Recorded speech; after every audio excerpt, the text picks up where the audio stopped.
Alright, so this is very impromptu. This is not my normal upload day. I know, but I really need to sit here and address a lot of the crap that's been going on lately regarding YouTube personnel, because I have some pretty strong thoughts on it and just people in general. So I want to start with what the fuck is going on. Personally, I want to summarize what I think like this. I do not want to be part of a society or a platform of users that think that slandering other people for their own personal gain, whether that be fame, views, whatever, is acceptable. I do not want to be part of a society that takes hours to remove sensitive content, specifically showing deceased personnel. I don't want to be part of a society that accepts hearsay as the truth with no factual basis. I'm borderline disgusted, but I am certainly disappointed in the way that social media has changed people, the way that we now allow bigotry to be more common out of our mouths than common courtesy. I personally joined YouTube to support other people. I love watching creative people find their passions, whether that be through vlogs, music, just whatever.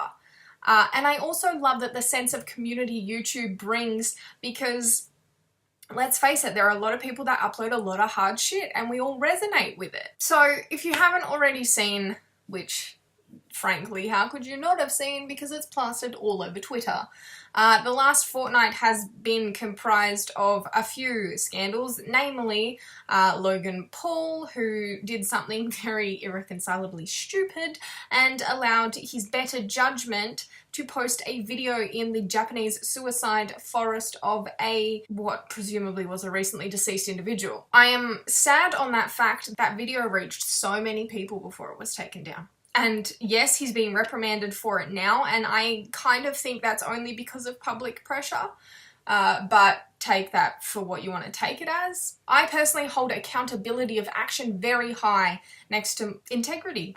And if you can't stop and think as a human being for a second and acknowledge that the code of ethics of human beings is to do no harm, and then you go on and you choose to do something like film a deceased individual, knowing the effect that it's probably going to have both socially and psychologically because of views or whatever, then it's not the right thing to do.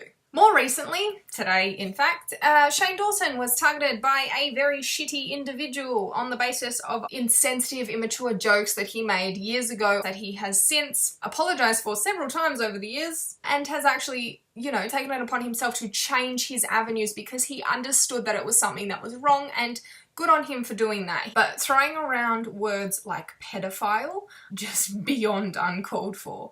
Maybe it got them attention, maybe it was fun to start a scandal, but Shane is a self-proclaimed molestation victim, and the association alone is just, it's something that if you watch his apology video, just visibly enrages him. And rightly so, because we as a wider society with no experience in such acts see it as a word, but for someone in his position, the emotional turmoil it has the potential to manifest is just so far beyond what we consider.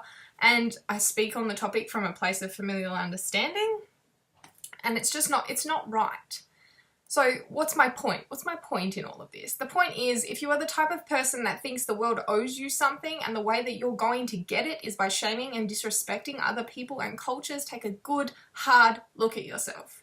Imagine if your targeted victim was one of the millions of individuals who commit suicide every year as a result of this phenomena. Imagine them as your family members or as yourself, and then decide if it's still worth doing.